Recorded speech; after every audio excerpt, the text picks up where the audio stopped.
ഞാൻ രാവിലെ 4 മണിക്ക് ഉണർന്നതാണേ.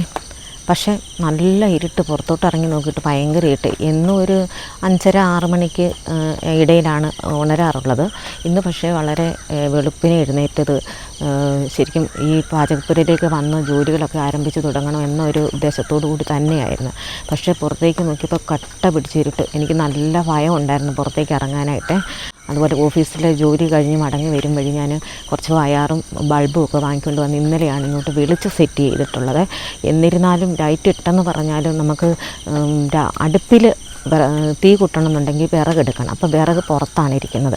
അപ്പോൾ വിറകെടുക്കാൻ പോകുന്നിടത്തേക്ക് പോകാൻ എനിക്ക് ഒന്നാമതെ ഇരുട്ട്, അതിൻ്റെ കൂടെ നല്ല ഭയം. എന്തെങ്കിലും നല്ല സാധനം അതിനകത്ത് കയറിയിട്ട് നമ്മുടെ കാര്യം ക്ലോസ് ആകുവേ. അപ്പോൾ ഇപ്പോഴേ ക്ലോസ് ആകാൻ പാടില്ലല്ലോ, കുറേ ലയബിലിറ്റി മുമ്പിൽ കിടപ്പുണ്ട്. അപ്പോൾ അതൊക്കെ ഉന്തിത്തള്ളി മുന്നോട്ട് കൊണ്ടുപോയല്ലേ പറ്റത്തുള്ളൂ. അപ്പോൾ ഞാൻ രാവിലെ ഇപ്പോൾ ഏകദേശം ഒരു 6 മണിയൊക്കെ കഴിഞ്ഞിട്ടുണ്ട്. ഒരുവിധം നന്നായിട്ട് പുലർന്ന്. അപ്പോൾ ഞാൻ രാവിലെ ഇനി വിറകൊക്കെ എടുത്തുകൊണ്ട് വന്നിട്ട് നമുക്ക് രാവിലത്തെ പണികളെല്ലാം തന്നെ ആരംഭിക്കണം. കഞ്ഞിക്ക് വെള്ളം വെക്കണം, അരിയിടണം, മറ്റ് ജോലികളെല്ലാം ചെയ്യണം. അപ്പോൾ ഞാൻ വിറകെടുക്കുവാനായിട്ട് പുറത്തേക്ക് പോവുകയാണ്. ഞങ്ങൾക്ക് വിറക് അടുക്കി വെക്കുവാൻ വിറക് പൊരിയോ മറ്റ് സംവിധാനങ്ങളോ ഒന്നുമില്ല. വിറക് അടുക്കി വെച്ചിട്ട് അതിൻ്റെ മുകളിൽ പടുത ഇട്ട് മൂടി അതിൻ്റെ മേലെ എന്തെങ്കിലും വെയിറ്റ് എടുത്ത് വെക്കുകയാണ് സാധാരണ ചെയ്യുന്നത്. വിറക് പെറുക്കൽ തന്നെ വലിയ റിസ്ക്കുള്ള പണിയാണ് കേട്ടോ. കാരണം അടുത്തുള്ള പറമ്പുകളിലൊക്കെ മരം വെട്ടുന്ന സമയത്ത് ഞങ്ങൾ ഓടിപ്പോകും കേട്ടോ, കൂട്ടത്തോടെ. കാരണം അയൽവക്കക്കാരൊക്കെ അപ്പോൾ കൂടെ ഉണ്ടാവുമേ. വിറക് വെട്ടി ശേഖരിച്ചുകൊണ്ട് വന്ന് അടുക്കി കെട്ടി എന്തെങ്കിലും ഇതുപോലെ മൂടിയിട്ട് വെക്കുകയാണ് ചെയ്യുന്നത്. ചെറിയ കുഞ്ഞിക്കലത്തിലാണ് കഞ്ഞി വെക്കുന്നത്. കാരണം ഞങ്ങൾ 2 പേര് മാത്രമാണ് ഇപ്പോൾ വീട്ടിലുള്ളത്.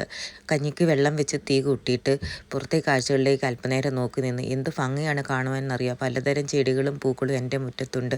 അതുപോലെ തന്നെ ശബ്ദങ്ങൾ ശ്രദ്ധിച്ചാൽ നമുക്കറിയാം, എത്രയോ കിളികളുടെ നല്ല ഇമ്പമുള്ള ശബ്ദങ്ങൾ നമുക്ക് കാതുകളിലേക്ക് ഓടിയെത്തുന്നറിയാവുക.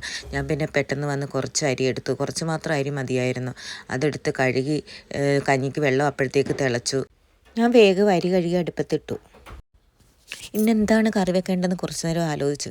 അപ്പോഴാണ് നല്ല അമരപ്പയർ വാങ്ങിക്കൊണ്ട് വന്നത് ഇരിപ്പുണ്ട്. അപ്പോൾ അമരപ്പയർ തോരൻ വെക്കണം. കുറച്ച് ചൂട് അരപ്പൊക്കെ പുരട്ടി വെച്ചിട്ടുണ്ട്. അപ്പോൾ അത് വറുത്തെടുക്കണം. ഇന്നലെ വൈകിട്ടത്തെ മോദ വറുത്തത് ഇരിപ്പുണ്ട്. പിന്നെ അച്ചാറും ഉണ്ട്. അത്രയും ചേർത്ത് ഇന്നത്തേക്കുള്ള ചോറ് പൊതി കെട്ടാമെന്ന് ഞാൻ ആലോചിച്ചു. അമരപ്പയറിൻ്റെ സൈഡിൽ ഒരു ചെറിയ നാര് പോലുള്ളൊരു സാധനമുണ്ട് കേട്ടോ. അത് ഞാൻ ചെത്തിക്കളയും. പക്ഷെങ്കിൽ അത് ചെത്തിക്കളഞ്ഞില്ലെങ്കിൽ ഉണ്ടല്ലോ ചെറു കയ്പുണ്ട് കേട്ടോ. അത് ശ്രദ്ധിക്കേണ്ടതാണെന്നാണ് എൻ്റെ ഒരു അഭിപ്രായം. ശരിക്കും അമരപ്പയറിനോട് ആർക്കും വലിയ താല്പര്യമില്ലെന്നാണ് എനിക്ക് തോന്നുന്നത്. എനിക്ക് പക്ഷെങ്കിൽ സാമ്പാറിലിടുന്നതും അതുപോലെ തന്നെ ഇതുപോലെ തോരൻ വെക്കുന്നതും പിന്നെ മെഴുക്ക് പുരട്ടി ഉണ്ടാക്കുന്നതും ഒക്കെ എനിക്ക് ഒത്തിരി ഇഷ്ടമാണ്. പക്ഷെ വീട്ടിൽ അങ്ങനെ എല്ലാവർക്കും അത്ര വലിയ ഇഷ്ടമൊന്നും അല്ല കേട്ടോ. ഇതിന് അരപ്പെന്ന് പറയുന്നത് തേങ്ങായും 2 ചുമന്നുള്ളിയും അതുപോലെ ഒരു ചുള വെളുത്തുള്ളിയും പിന്നെ 2 കറിവേപ്പിലയും ഒക്കെ വെച്ചിട്ട് ചതച്ചെടുത്താണ് നമ്മൾ അരപ്പുണ്ടാക്കുന്നത്. പക്ഷേ ഞാനിന്ന് ചതയ്ക്കാനൊന്നും പോയില്ല. തേങ്ങ തിരുമ്മി, ഉള്ളി അരിഞ്ഞിട്ട് അതുപോലെ വെളുത്തുള്ളി അരിഞ്ഞിട്ട് ഇതെല്ലാം കൂടെ ഒന്ന് മിക്സ് ചെയ്ത് തേച്ച് പിടിപ്പിച്ച് കടുക് ചെയ്യുന്നത്. ഇത്രയൊക്കെ ആയപ്പോഴത്തേക്ക് നല്ല മഴ ആരംഭിച്ച്. ഈ മഴ കണ്ടുകൊണ്ട് ഇങ്ങനെ എൻ്റെ ഷെഡിനകത്ത് ഇങ്ങനെ ഇരിക്കുന്ന കാണാൻ നല്ല രസമാണ്. മഴയിലെ പുറത്തെ കാഴ്ചകൾ കണ്ടുകൊണ്ട് ഇങ്ങനെ മഴത്തുള്ളികൾ ഇങ്ങനെ വീണുകൊണ്ടേയിരിക്കുന്ന സൗണ്ടും അതുപോലെ തന്നെ ഒരു കട്ടൻ കാപ്പിയൊക്കെ കുടിച്ച് ഇങ്ങനെ കുറേ നേരം ഇരിക്കാനുണ്ട് എനിക്ക് തോന്നുന്നുണ്ട്. പക്ഷേ പറ്റത്തില്ലല്ലോ, ജോലിക്ക് പോകേണ്ട ആവശ്യമുണ്ടല്ലോ. അത്യാവശ്യ ജോലികളൊക്കെ തീർക്കാൻ വേണ്ടിയിട്ടിരിക്കുന്ന, അല്ലെന്നുണ്ടെങ്കിൽ നമ്മുടെ ഓഫീസറുടെ വായിലിരിക്കുന്നത് മുഴുവൻ കേൾക്കേണ്ടി വരും. അപ്പോൾ പിന്നെ ഞാൻ ചോറ് പൊതി കെട്ടാൻ ആരംഭിച്ചേ.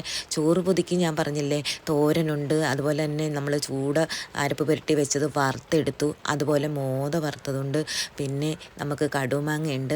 ഇതെല്ലാം കൂടെ ചേർത്തിട്ടാണ് ഇന്നത്തെ പൊതി. അത്രയ്ക്ക് ഒത്തിരി കൂട്ടാനൊന്നും ഞാൻ അല്ലെങ്കിലും എന്നും കൊണ്ടുപോകാറൊന്നുമില്ല കേട്ടോ. നമുക്കങ്ങനെ ഒത്തിരി കൂട്ടാനൊന്നും വെക്കാനൊന്നും ഉള്ള സൗകര്യമൊന്നും ഇല്ലല്ലോ. ശരിക്കും ഇത്രയൊക്കെ തന്നെ ധാരാളമല്ലേ. ചൂട വറുത്തത് ചേർത്ത്, തോരൻ ചേർത്ത്, അതുപോലെ കടുമാങ്ങയൊക്കെ ചേർത്ത് കഴിക്കുന്നത് തന്നെ നല്ല ആഡംബരമാണെന്ന് തന്നെയാണ് എൻ്റെ ഒരു വിശ്വാസം. കാരണം എന്നെ സംബന്ധിച്ച് ഇത്രയൊക്കെ തന്നെ ഏറ്റവും വലിയ കാര്യമാണ്.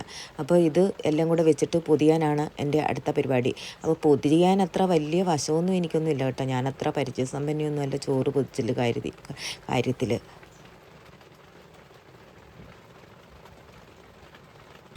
ചോറ് പൊതിഞ്ഞ് കെട്ടി നിൽക്കാൻ ഒത്തിരി സമയമൊന്നും നമ്മുടെ കയ്യിലില്ല കേട്ടോ. നമുക്ക് ഓഫീസിൽ പോകേണ്ടതല്ലേ. അപ്പോൾ ഒരു വിധത്തിലൊക്കെ തട്ടിക്കൂട്ടി പൊതിഞ്ഞ് വെച്ചിട്ട് എനിക്ക് ഡ്രസ്സ് ചേഞ്ച് ചെയ്യണം, ഒരുങ്ങണം, അങ്ങനെ ഒരുപാട് പരിപാടികളുണ്ട്. അപ്പോൾ പിന്നെ ചോറ് ഒരു വിധത്തിലൊക്കെ തട്ടിക്കൂട്ടി പൊതിഞ്ഞ് വെച്ചിട്ട് ഞാൻ മുകളിലെ വീട്ടിലേക്ക് കയറിപ്പോന്നു. കുറച്ച് നേരത്തെ ഇറങ്ങിയെങ്കിലേ പറ്റുള്ളൂ, അല്ലെന്നുണ്ടെങ്കിൽ വലിയ സ്പീഡിൽ വണ്ടി ഓടിക്കാനൊന്നും പറ്റത്തില്ല. മഴ പെയ്ത് റോഡൊക്കെ സ്ലിപ്പായി കിടക്കുമായിരിക്കും. എൻ്റെ സ്കൂട്ടിക്ക് അത്ര ഗ്യാരണ്ടി ഒന്നുമില്ല. എനിക്ക് എന്നെയും അവനെയും ഒട്ടും വിശ്വാസമില്ല. പലതവണ ഇപ്പോൾ വീണ് ഞാൻ നിലം പരിശോധന നടത്തി കഴിഞ്ഞിട്ടുള്ളതാണ്. കഴിഞ്ഞിടയ്ക്കൊന്ന് വീണ് എൻ്റെ മുട്ട് പൊട്ടിയിരിക്കുകയാണ്. അതിൻ്റെ ക്ഷമയൊന്നും എനിക്കും എൻ്റെ സ്കൂട്ടിക്ക് ഒട്ടുമില്ല കേട്ടോ. വണ്ടി കണ്ടു കഴിഞ്ഞാൽ പിന്നെ, അല്ലെ വണ്ടി കയറി കഴിഞ്ഞാൽ പിന്നെ ഞാനല്ലാതായി മാറും. ഒരു 70-80 അങ്ങ് വച്ച് പിടിക്കും. അപ്പോൾ പിന്നെ എൻ്റെ ഈ ചെറിയ വീഡിയോ നിങ്ങൾക്ക് എല്ലാവർക്കും ഇഷ്ടപ്പെട്ടെന്ന് കരുതുന്നു. എന്നെ സപ്പോർട്ട് ചെയ്യാൻ മറക്കല്ലേ. ലൈക്ക് ചെയ്യുക, കമൻറ്റ് ചെയ്യുക, ഷെയർ ചെയ്യുക, സബ്സ്ക്രൈബ് ചെയ്യുക. അടുത്ത